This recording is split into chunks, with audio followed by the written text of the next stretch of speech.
నన్ను ఇక్కడ కొడుతుంటే మా వైఫ్ వాళ్ళని ఆపింది, కాలు కూడా పట్టుకుంది. ఎందుకు సార్ ప్లీజ్ సార్ మేము వస్తాం సార్, ఎందుకు కొడుతున్నావు అంటే, నువ్వు మాకు మాకు చెప్తావా, నీకు అంత ధైర్యం ఉంది? మా బాబాయ్ ఇది ఏరియా కోసం ధర్నా చేసిన సార్, అది దాంట్లో పాల్గొన్నా.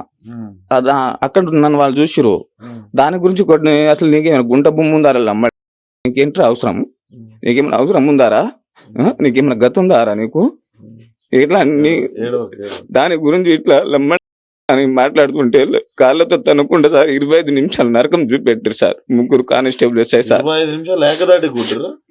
సోయి లేదు సార్, సోయి ఇట్లా పడిపోయినా కానీ నాకు అసలు నరకం పైన చూసి కిందికి అట్లా నరకం చూసుకుంటూ వచ్చినా సార్. 25 నిమిషాల తర్వాత బెల్ట్ తోని లాఠీలతోని స్టేషన్ లో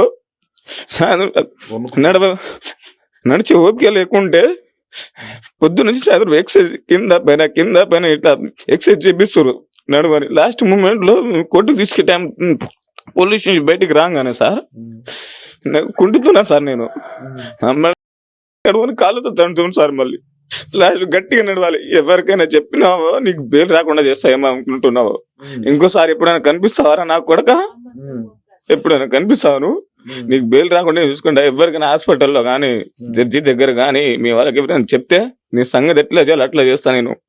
మళ్ళా గవర్నమెంట్ హాస్పిటల్ పోయినా కానీ నేను సరే ఆడ మీరు ఏం చెప్పొద్దు అని ఆ కానిస్టేబుల్ బైక్ పైన మమ్మల్ని మాట్లాడుకుంటే బెదిరికుంటే వచ్చిన ఆయనకు సార్ ఓన్లీ 100 రూపాయల పెట్రోల్ నేనే పంపించిన సార్ రావడానికి. ఆయనకి 100 రూపాయల పెట్రోల్ నేనే పంపించిన. డబ్బులు ఉన్నాయా లేదంటే నా దగ్గర కూడా 120, 130 ఉండే సార్ ఫోన్ పే. నేనే 100 రూపాయల పెట్రోల్ పంపించిన ఆయనని. మరి హాస్పిటల్ రాగానే సార్ ఈడ కొద్దిగా నొప్పులు ఉన్నాయి అని చెప్తే, అరే నువ్వు ఆడవనివా ఏమైతుంది రా దెబ్బలు ఏం లేదా అని వాళ్ళతో మేనేజ్ చేయించి టాబ్లెట్ తీసుకోవడం జరిగింది. కోర్టులో టాబ్లెట్ నాకు మింగని ఇచ్చారు సార్. నేను మింగకుండా సైడ్ కి పెట్టుకున్నాను. జడ్జి దగ్గర వచ్చేసరికి ఇక నన్ను ఎవరు లేరు, ఎవరు ఏం చేయలేరు అని జడ్జి దగ్గరతో నేను అక్కడ మళ్ళీ కింద పడిపోతే జడ్జి సార్ ఏమో పైన చైర్ పైన కూర్చొని చెప్పి మొత్తం ఏమేమి జరిగింది బాబు మొత్తం చెప్పంటే నేను ఏమేమి జరిగిందో ఇది మొత్తం చెప్పాను అన్న. తర్వాత నల్గొండ హాస్పిటల్ రాశారు. నల్గొండ హాస్పిటల్ రాస్తే ఇక రిపోర్ట్లు డైరెక్ట్ అక్కడ పోయినాయి. నైట్ 9, 10:30 ఆ టైం వరకు జైల్లో పోయినాం సార్. జైల్లో కూడా నరకం చూసినా సార్. కొట్టిన తర్వాత మళ్ళీ జైలు సార్ 14 రోజులు జైలు. నేను మా అన్నకి మళ్ళా కుట్లు ఉండే 3 కుట్లు పడ్డది. ఆయనకి మేము అన్న జైల్లోనే ఉన్నాం సార్. ఎన్ని రోజులు ఉన్నారు? 14 రోజులు జైల్లో ఉన్నాం సార్. బయటకు వచ్చినారు ఇప్పుడు ఒక 4 days అవుతుంది అన్న, 3-4 days అవుతుంది బయటకు వచ్చి. స్టేషన్ లో ఎక్కడ అరికాల్లో ఎక్కడ కొట్టినారు? స్టేషన్ లో ఫస్ట్ సార్ ఇక్కడ సార్, ఇక్కడ నుంచి తర్వాత ఎక్కువ ఈ పాదాల పైన సార్, కింద టైం సార్, కింద మోకాల పైన ఎక్కడ కొట్టారు. తర్వాత ఎక్కువ ఎక్కడ కొట్టారు సార్, కట్టేసి మరి కొట్టారు సార్ తాడుతోని. అంటే నువ్వు బేసిక్ ఏం పని చేసుకుంటావు? నేను ఆటో తోలుతా సార్. ఇప్పుడు మరి ఆటో తోలే పరిస్థితి కనిపిస్తుందా? ఆ రోజు దగ్గర నుంచి ఇంటికానే ఉన్నా సార్. కావాలంటే ఎక్కడైనా ఎక్కడ ఆటోకి పోలే ఏం పోలేదు సార్, ఇంటికానే ఉన్నా. ఫైనాన్స్ కట్టకుంటే వాడు ఆటో కూడా ఫైనాన్స్ వాళ్ళు కూడా ఎత్తుకుపోయారు సార్. అంటే ఆటో తోలాలంటే కాళ్ళు కొంచెం పని చేయాలి సార్. ఎట్లా నీ జీవనాధారం ఎట్లా నడుస్తుంది? నేను నా భార్య, నాకు 2 పిల్లలు సార్. ఇంకోటి నా భార్య ప్రెగ్నెన్సీ. ఇప్పుడు నెల చూపించాలన్నా కానీ చిన్న పిల్లలు చూపించాలి. నేను రోజు పోతే 500, 600 తీస్తే కానీ నాకు ఇల్లు కూడా సార్. ఏమైనా మాకు ఏమైనా ఆస్తులు లేవు, ఏమైనా లేవు. మా నాన్నగారు కూడా లేదు. మా అమ్మ కూడా పొద్దున కూడా వస్తే బేరానికి పోయి పండ్లు వ్యాపారం చేసుకుంటారు సార్.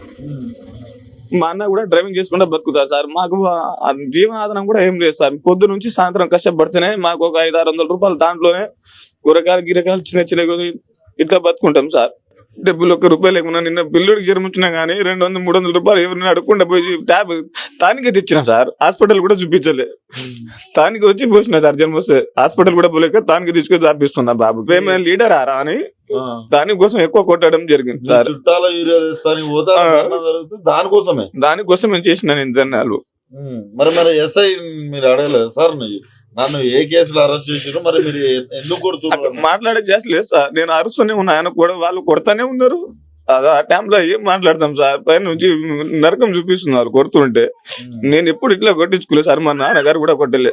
మా నాన్నగారు చనిపోయేంత వరకు మమ్మల్ని ఏదో ఆయన శక్తితో పోషించారు. కానీ తర్వాత మేము కూడా ఏదో మామూలుగా పని చేసుకుంటా ఆటో తోలుకుంటా జీవనాథం కోసం బతుకుతున్నాం సార్ మామూలుగా.